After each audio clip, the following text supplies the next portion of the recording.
Good afternoon, children. Good afternoon, Good ma'am. afternoon, ma'am.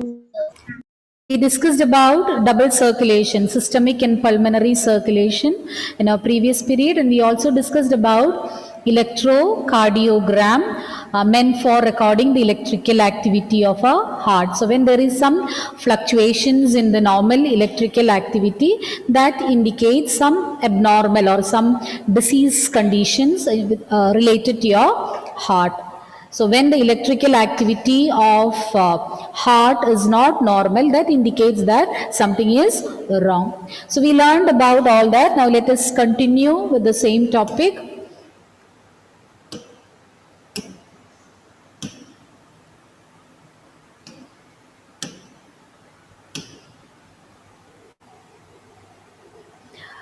Next, what we need to learn is about the difference between hepatic portal and coronary circulatory system.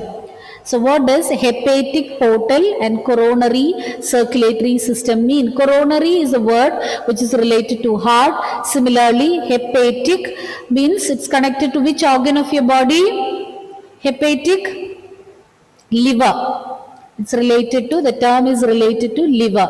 Hepatic portal system is a system which includes the hepatic portal vein that carries blood from the intestine to the liver before it is carried to systemic circulation. So hepatic portal system comprises of hepatic portal vein. What is the function of this particular vein? It will carry the blood from the intestine to the liver before it is supplied to or before it is carried on by systemic circulation. Next one is coronary circulatory system. It consists of a set of blood vessels which are connected, which are supplying and taking the blood away from the heart. Coronary arteries and coronary veins are there. It's system of coronary blood vessels that help in circulating blood to and from the cardiac muscles. Your heart muscles, cardiac musculature means the heart muscles. You know, your heart is made up of cardiac muscles. And two types of circulatory system we learned: hepatic portal system and coronary circulatory system. Hepatic portal system, it includes hepatic portal vein, and the role of the portal vein is to carry blood from the intestine to the liver before it can be circulated by systemic circulation. And coronary circulation or circulatory system includes a set of coronary blood vessels, both arteries and veins. And here you can see in the picture arteries and veins, coronary arteries and veins, and their role is to supply blood to cardiac muscles and take the blood away from cardiac muscles. So that was about hepatic portal and coronary circulation. Next, we are going to learn how the cardiac activity, how the activity of heart is regulated, how the regulation of this cardiac cycle or cardiac activity takes place. And already we have discussed that the heart pumps blood, or the activity of the heart, starts by means of an action potential generated by the nodal tissue SAN, sinoatrial node, and it is auto-excitable.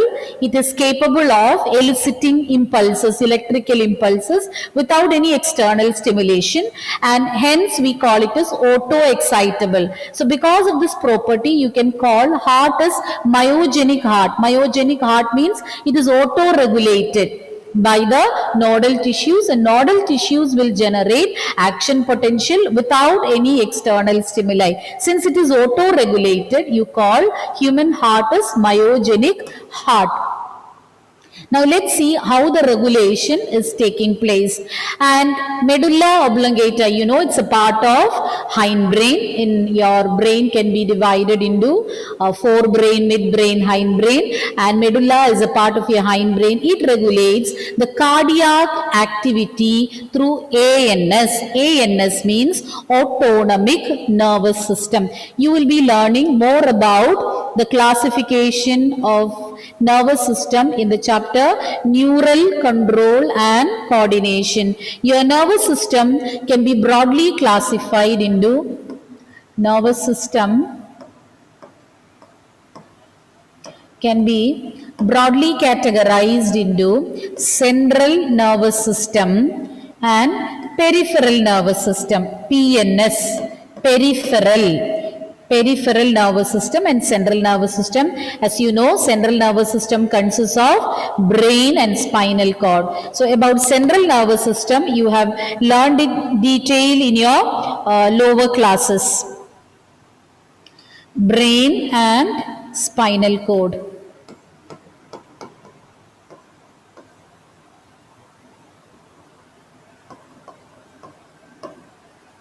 Whereas peripheral nervous system consists of somatic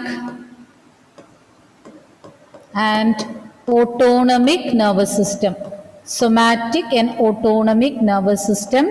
This autonomic nervous system or ANS, this one, autonomic nervous system or ANS is further classified into sympathetic. This you need not learn in this chapter, but since the term is mentioned, I am just explaining it. You will be learning it in the chapter Neural Control and Coordination. Parasympathetic. Once again, I will repeat, the central nervous system is broadly categorized into two types. Those are central nervous system and peripheral nervous system. And peripheral nervous system is further subdivided into classification of central nervous system. You have learned in lower classes, it's divided into brain and spinal cord. And peripheral nervous system is further subdivided into somatic and autonomic nervous system. Autonomic nervous system is further subdivided into sympathetic and parasympathetic system. Don't have to worry about the details which you will be learning. You will be learning all the details in the chapter Neural Control and Coordination. And the sympathetic and parasympathetic system, they are antagonistic in their action. Antagonistic in their action means if one is increasing heartbeat, the other one will reduce heartbeat. They are opposite in their action. Autonomic nervous system is divided into sympathetic and parasympathetic system, and these two, sympathetic and parasympathetic system, they are antagonistic in action, means they are opposite in its action. If one is increasing a particular process, the other one will be decreasing. For example, one increases the heartbeat, other one will reduce the heartbeat. So medulla oblongata will help in regulating cardiac activity through autonomic nervous system. Since that ANS or autonomic nervous system was mentioned there, just to give you a rough idea, I explained the categorization. Once again, nervous system broadly classified into central nervous system, peripheral nervous system. Central nervous system consists of brain and spinal cord, and peripheral nervous system is subdivided into somatic and autonomic nervous system.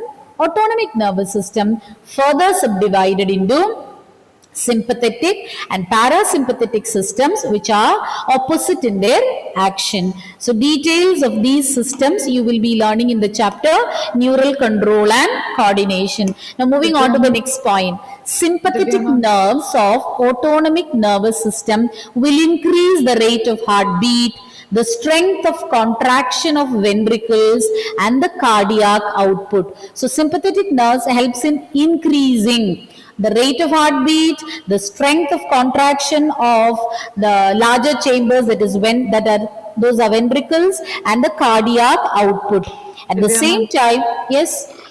Ma'am, Gayatri is in the waiting room. Okay. I didn't get any notification.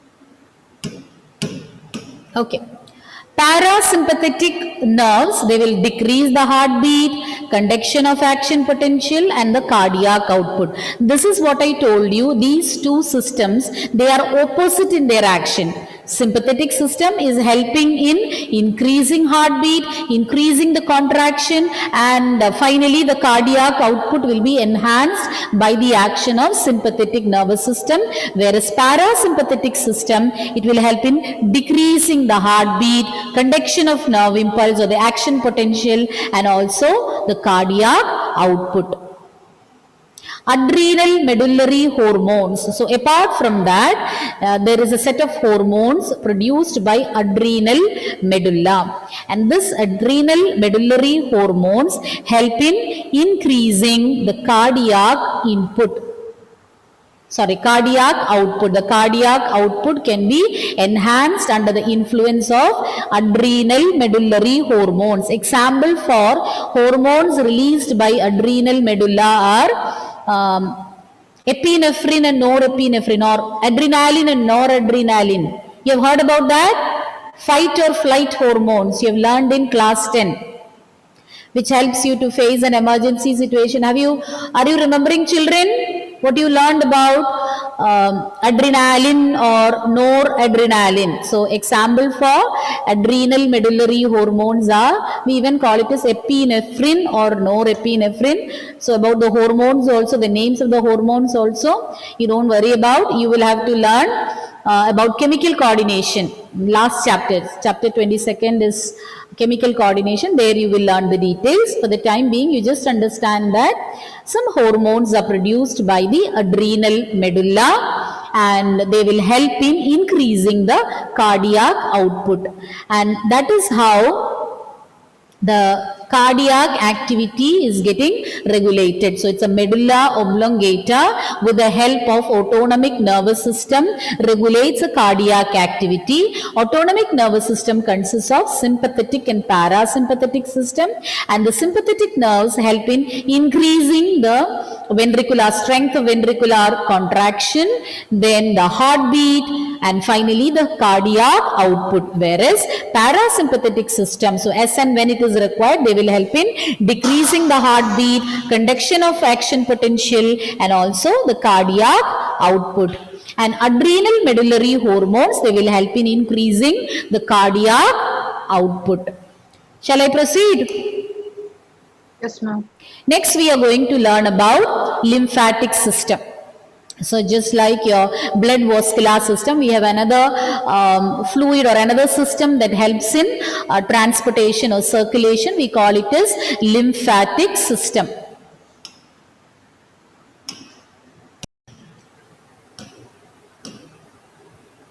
So next is about lymphatic system. A lymphatic system includes lymph. Lymph is a fluid and it flows through lymph vessels, and there are certain nodes scattered in the lymphatic system. You can find certain nodes. So those are known as lymph nodes, and lymph nodes contain lymphocytes, and they play a very important role in protecting you from infections. So a lymphatic system consists of lymph vessels and lymph nodes.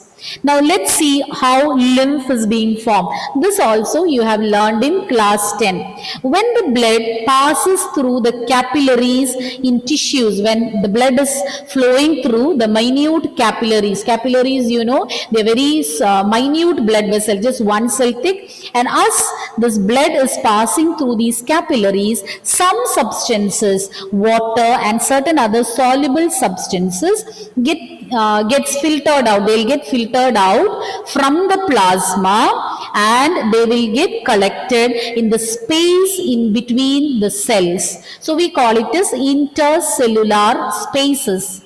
And since it is getting collected in between the cells, we call it as interstitial fluid or tissue fluid. Once again, I will repeat the formation of tissue fluid or lymph. As the blood passes through the minute capillaries in tissues, some water, some proteins or water-soluble substances will get filtered through the capillaries and get collected in the spaces in between the cells or intercellular spaces. And this fluid is known as lymph or interstitial fluid. Clear? And in terms, if you compare with blood, actually they are formed from, or this fluid is formed from blood, but it is colorless. Lymph is colorless, or interstitial fluid or tissue fluid is colorless because it's not having the pigment hemoglobin. But other minerals, if you compare, it is more or less similar to that found in blood. It has the same mineral distribution as that in plasma, but it is devoid of any pigment. That is why it is colorless. Once again, our lymphatic system, just like your blood vascular system, we have another system for transportation, that is our lymphatic system. And lymphatic system and the blood circulatory system together play a very important role in transportation of substances across your body. And the lymphatic system consists of lymph vessels and lymph nodes. And this lymph or the tissue fluid is formed as the blood passes through the capillaries in the tissues. And when the blood flows through these minute blood vessels, water and certain other water-soluble substances will get filtered out through the capillaries, and they get collected in the spaces between the cells. And this fluid, you call it as interstitial fluid or tissue fluid. It is colorless, it's devoid of any pigment, but the other mineral, if you consider the minerals present, it is similar to that found in blood plasma. And exchange of nutrients, gases, etc. between the blood and cells takes place through this fluid. So interstitial fluid will help in the exchange of nutrients and gases between the blood and cells. And some tissue fluid. So just now when we discussed about the formation of interstitial fluid, I told you how it is getting formed. The same interstitial fluid is also known as lymph, but when we call it as lymph, that we will see. Some tissue fluid will enter into the lymphatic system. So lymphatic system is the one which is made up of the lymph vessel. Just like we have blood vessels, there are lymph vessels. So lymph vessel means the pathways through where the lymph flows, the vessels through where the lymphs will be passing. So lymph vessels and lymph glands are there. So together they make up lymphatic system. So then that tissue fluid you call as lymph. So in general, lymph is interstitial fluid, but the only difference is that the entire fluid which is getting filtered out from the blood capillaries into the spaces in between the cells will not form lymph. What is formed is known as interstitial fluid. From this, some amount of interstitial fluid will enter the lymphatic system. It will flow through the lymphatic vessels. So that is known as, so that interstitial fluid you call as lymph. Okay. And function of lymph, it serves different functions. It will drain back the major, it will be drained back to the major veins, and it also helps in the transportation of different substances like digested fats. So we'll be discussing about the different function. This lymph will be again drained back to the major veins. So this keeps on circulating and helps in the transportation of different substances. Apart from that, they also serve many other functions. I'll repeat the points once again. So we learned about lymphatic system. Lymphatic system comprises of lymph vessels, lymph nodes and the fluid lymph. And lymph or the interstitial fluid is formed when the blood is passing through the minute capillaries in the tissues. And as it moves or as it passes through these blood vessels, from the blood, water and some soluble substances will get filtered out from the blood vessel, and they get collected in the spaces in between the cells, and you call this as interstitial fluid. Some of the interstitial fluid can enter into the lymphatic system, and then we call it as lymph. So we were discussing about how the interstitial fluid is getting formed. So when the blood is passing through the minute blood vessels in the tissues, the capillaries in the tissues, some water and water soluble nutrients will get filtered out and they get collected in the space in between the cells or the different cells. You call it as interstitial fluid or tissue fluid. And it's not having any pigment, but the mineral distribution is same as that found in blood plasma. Okay, and then I told you that some of the interstitial fluid, they can enter into some of the interstitial fluid can enter into the lymphatic system, and that part of or the interstitial fluid which is entering into the lymphatic system and undergoing circulation, you call it as lymph. Actually, lymph is a part of interstitial fluid. The interstitial fluid which enter into lymphatic vessels and get circulated, you call it as lymph. And this lymph will be finally drained back to major veins. It helps in the exchange of nutrients and gases. And lymph is considered to be the middleman between blood and tissues because it helps in the exchange of different substances between blood and tissues. It carries plasma proteins. So the plasma proteins which are synthesized in the liver will be taken to the blood for circulation by lymph. It helps in transporting digested fats. The fats, the digestion is getting completed in your small intestine. So here in the picture you can see a single villi enlarged, and in the center of this villi you can see a tiny lymphatic vessel, you call it as lacteal vessel, surrounded by blood capillaries. You can find a single villi, intestinal villi or villi enlarged with blood vessels, and in the center you can see a lymphatic vessel, you call it as lacteal vessel. So with the help of the lacteal vessel, the digested fats from the intestine can be transported. Not only digested fats, fat-soluble vitamins, hormones, etc. are also transported by lymph. Then it plays a major role in protecting you from infections. It will help in filtering out bacteria and other foreign particles. So in the introduction, when I told you about lymphatic system, I told it consists of lymph nodes and lymphatic vessels. So lymph nodes are certain specialized areas scattered across the lymphatic system, and these lymph nodes contain lymphocytes. Already we learned the classification of white blood cells. White blood cells or lymphocytes there are different types of white blood cells, but lymphocytes are found inside these lymph nodes. Antibodies, antibodies are proteins which help in fighting against infection. So lymphocytes and antibodies are produced inside the lymph nodes, and as you know, they help in protecting your body from infections. So these are the different functions performed by lymph. Once again, I will repeat, they act as a middleman between blood and tissues. Why it is said so? Because it will help in the exchange of nutrients, gases, different substances between blood and the tissues. That is why you call lymph as the middleman.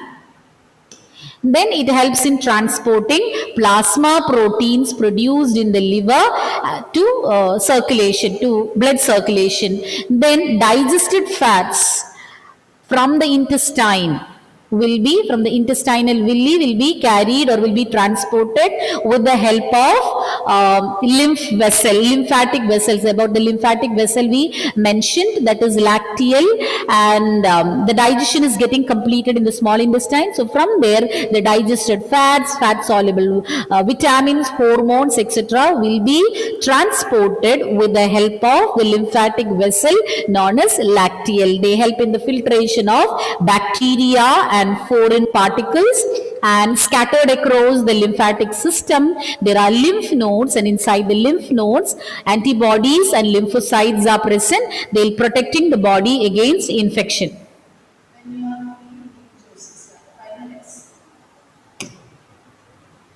Next, we are going to learn about some disorders of a circulatory system, starting with the first one, high blood pressure or hypertension. Normal blood pressure. So When do we say a person is having high blood pressure? When the blood pressure becomes higher than the normal pressure.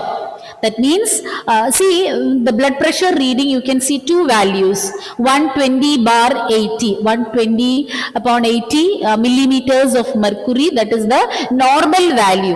When it becomes more than this, 120 indicates the systolic pressure. Now you know what is systole, diastole and all. So the first one shows the pumping pressure, the systolic pressure, and the next one indicates the diastolic pressure in the resting stage. Systolic pressure is when the heart is pumping blood, the pressure generated, and when it is in the relaxed state, the pressure generated. So systolic pressure will be more, diastolic pressure will be less.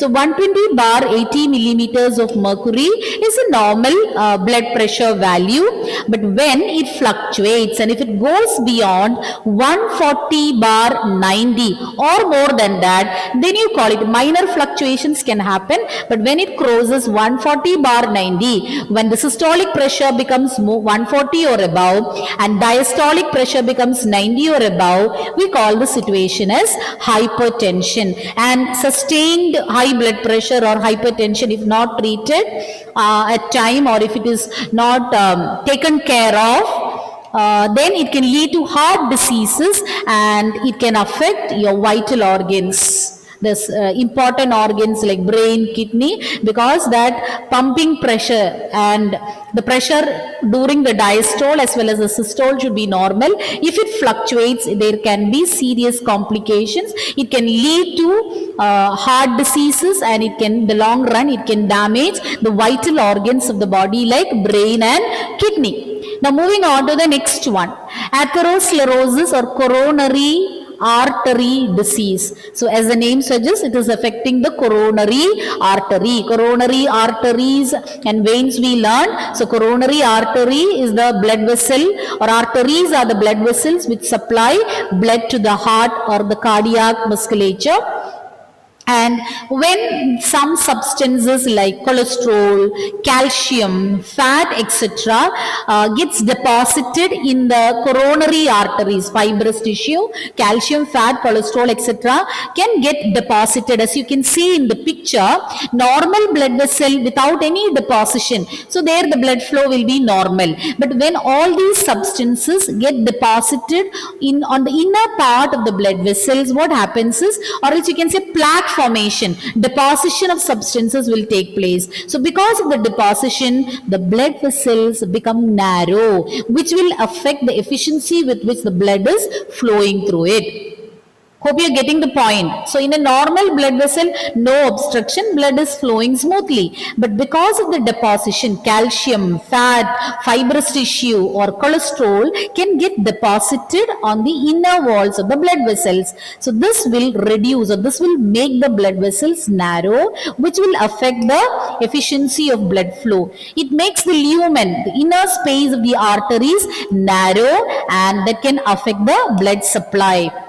Next one is third one, angina or angina pectoris. So when this happens, there will be severe chest pain.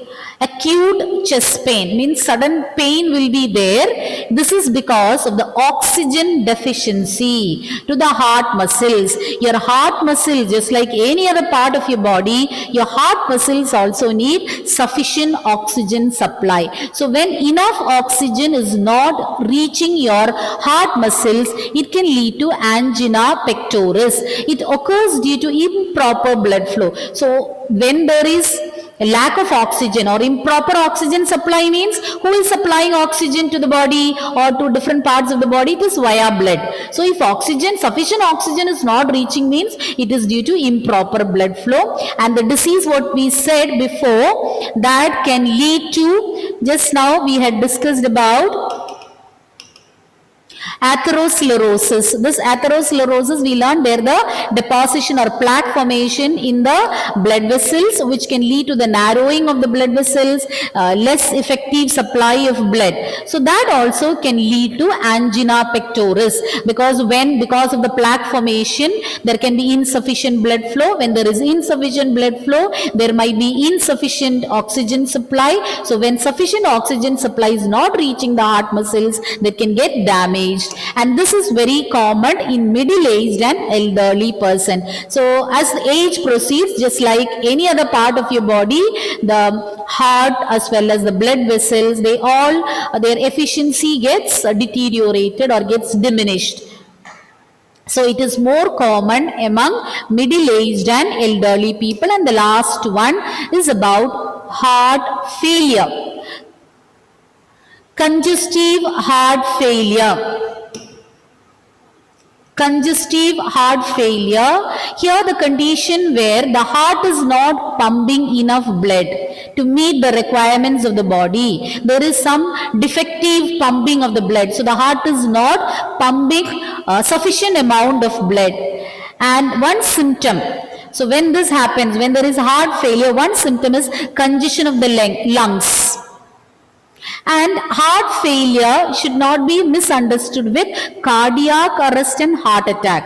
Heart failure, heart attack and cardiac arrest, three are, even though they are related, they are different phenomenon. In heart failure, there is improper blood supply to the heart. Whereas in cardiac arrest, suddenly the heart stops beating.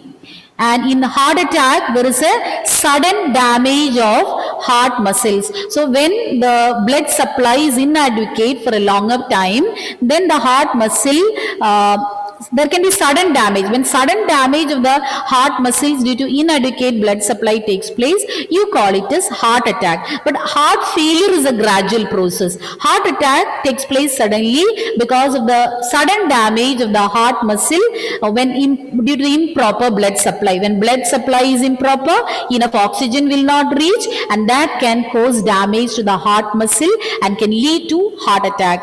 And heart failure, it's a gradual process. It is due to inefficient pumping of blood or ineffective supply of blood to the heart. And cardiac arrest is where the heart stops beating suddenly. So these are three different phenomenon, even though they are related: heart attack, heart failure and cardiac arrest.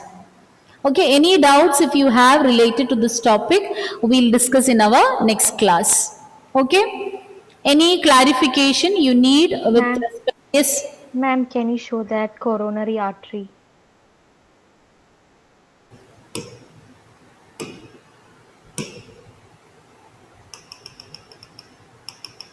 This one? Coronary artery disease, CAD, or atherosclerosis. This takes place by the narrowing of the blood vessels. How the blood vessels get narrowed? By the deposition of substances like calcium, fat, cholesterol, fibrous tissue, etc. So when these substances get deposited, the width or it results in plaque formation. So the width of the blood vessel will get reduced, or it becomes very narrow because of the deposition of these substances. So that can affect the blood supply. Okay, Sharon? Okay, ma'am. So that chapter we have completed, but don't worry, if you have any doubts, any clarification with respect to any of these topics, do let me know. You can leave a message so that next class I'll begin with the clarification of those topics. Okay? So thank you, children. We'll wind up.